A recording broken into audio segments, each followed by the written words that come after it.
Hello, everyone, and welcome to your Chipmunk read-along book. Every time you hear Alvin sound his harmonica, it means it's time to turn the page in your storybook. Now, if you're ready, we'll start the Chipmunks in Alvin Goes Wild.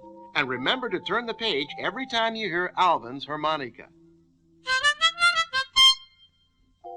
David Seville and the Chipmunks were having a picnic in the country. Alvin had threatened to go on strike if the hard-working singing stars didn't get some time off.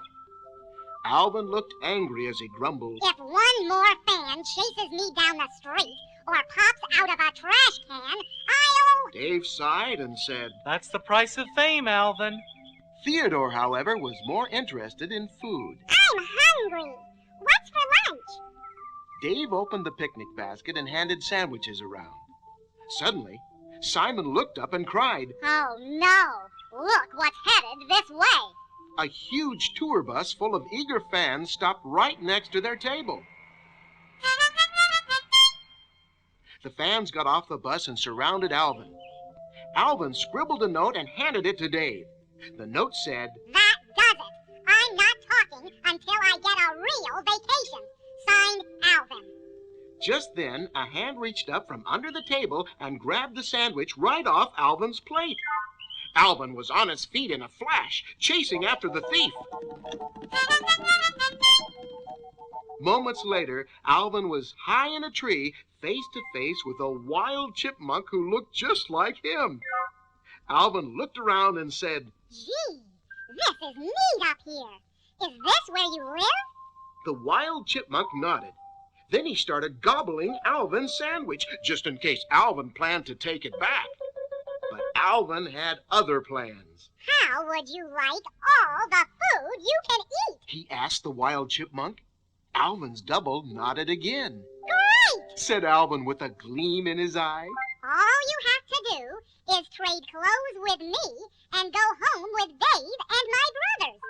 So the wild chipmunk traded clothes with Alvin and went back to the picnic area dressed like the singing star. Alvin admired himself in his new Tarzan suit. Then, realizing he'd still had no lunch, he went off to find something to eat. He picked some berries off a bush. "Yuck! These taste awful!" He said, spitting them out. Next, he tried chewing on an acorn. "Ouch! He cried, spitting it out, too. You could break a tooth on this stuff." So Alvin wandered farther and farther into the woods, poking among the plants and roots, looking for something to eat, when suddenly, whoosh! A rope grabbed Alvin's foot and swung him high in the air. He was trapped. Alvin screamed. A large bearded trapper called Grizzly Sam sprang up out of the bushes and asked, "What puny varmint is this?" "Puny varmint? I'm Alvin, of Alvin and the Chipmunks. Get me down." "Sure, and I'm Johnny Cash," said Grizzly Sam with a sneer. Alvin had to think fast.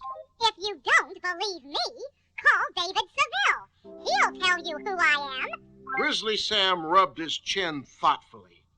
Then his eyes lit up and he mumbled, "A famous varmint. I could make some money if I returned you, but until then, I think I've got a cage just your size." Meanwhile, the wild chipmunk was back at home with Dave and Alvin's brothers. He was looking for a good place to rest when he spied a potted palm. He jumped in and started to dig, dumping the dirt all over the floor. Seeing the mess, Dave yelled, "Alvin, quit that! Look at the mess you're making!" and he got out the vacuum cleaner to sweep up the dirt. Whirr! The motor roared into action. The wild chipmunk's eyes almost popped out of his head. What was that awful noise? He was so frightened that he leaped up onto the chandelier. "Alvin, get down from there!" Shouted Dave. Just then the telephone rang. The ringing startled the wild chipmunk. He fell from the chandelier onto Dave's head just as Dave picked up the phone. "Oh!" Cried Dave in surprise. David Seville, this here's Grizzly Sam. Got a critter here named Alvin who says he's yourn. For a small sum of money, you can have him back again. What kind of prank is this? All my boys are home. Dave yelled and slammed down the phone. Imagine that Grizzly Sam telling me he had you, Alvin. Now get off my head and go get ready for dinner. We're going to your favorite restaurant.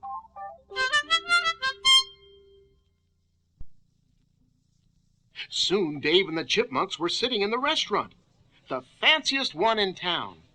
Theodore wanted to use his very best manners, so he leaned toward the wild chipmunk and whispered, Alvin, do you use the little fork or the big fork for the appetizer? Alvin's double just grabbed a handful of the appetizer and shoved it into his mouth. Puzzled, Theodore simply shrugged and did the same. Simon shook his head, then turned to Dave and said, You know, Dave, Alvin's been acting very strange ever since the picnic. Dave nodded and replied, I've never known him to keep quiet for such a long time. Just then, a waiter walked by pushing a cart loaded with food. The wild chipmunk's eyes lit up and he leaped smack into the middle of the mashed potatoes. A shower of food flew up, covering the nearby diners. What's gotten into Alvin? Cried Dave angrily. Theodore shook his head and whispered to Simon. That chipmunk just isn't our Alvin. Simon whispered back. I think Alvin traded places with him at the picnic.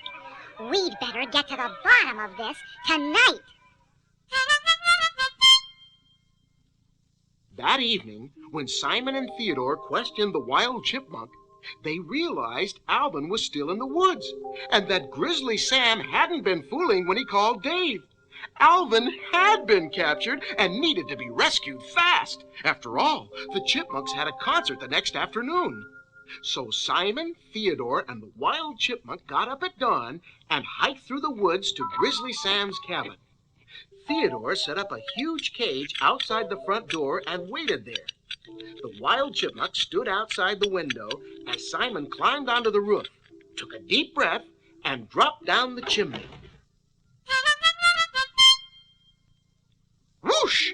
Simon landed in a pile of ashes. Phew! He spat. Alvin sat sadly in a cage in the room. But when he spotted his brother, he perked right up. Simon! Boy, am I glad! Shh! Keep it down. You'll wake Grizzly Sam. Whispered Simon as he opened the cage. Then the two chipmunks hid behind a pile of firewood. Soon they heard a clink. Clink.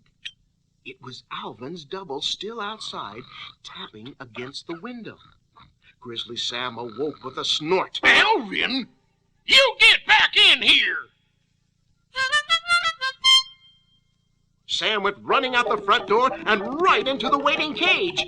Theodore slammed the cage door with a clang. Overjoyed, the chipmunks danced around the cage. We did Yelled Theodore. it! You sure did! Exclaimed Alvin. Boy, I'm glad to see you guys again. This nuts and berries life is for the birds. After Alvin and his double changed back into their own clothes, Theodore said to the wild chipmunk. Thanks for all your help. Then the four chipmunks all shook hands, and the wild chipmunk scampered off happily into the woods. Simon then reminded his brothers, Hey, let's move it. We're due on stage at the Forum in 2 hours. Soon, Alvin, Simon, and Theodore were traveling down the highway on the fastest thing they could find, a tricycle. Faster, Alvin! Faster! Simon called to Alvin, who was pedaling. We'll never make it. My legs are getting tired. Alvin complained.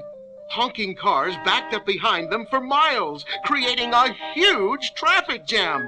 A car with a flashing red light and a siren sped toward them. Theodore turned around when he heard the siren and told his brothers, Don't look now, guys, but here come the police. Meanwhile, back at the house, Dave was frantic when he saw the time. Don't those guys know they go on stage in an hour? Maybe I've been too hard on them. I'll give them a 2-week vacation if they'll just come back. Then Dave found a note by the phone. It said, Dear Dave, we took Alvin for a little walk. See you at the concert. Signed, Simon and Theodore. A little walk? Are they kidding? cried Dave, and he rushed to the forum. When he arrived, it was showtime, and there was no sign of his boys. Inside the forum, the impatient fans started chanting, We want the chipmunks! We want the chipmunks! At that moment, a police car was pulling up outside the forum. The three chipmunks jumped out and ran toward the hall. Alvin called back over his shoulder, Thanks for the lift, officer. We'll send you free tickets to our next concert. The chipmunks raced past Dave, threw on their costumes, and ran onto the stage. A huge round of applause greeted them. Alvin, I love you. Someone cried out from the audience. This is the place for me. Alvin said to himself, and the chipmunks began to sing.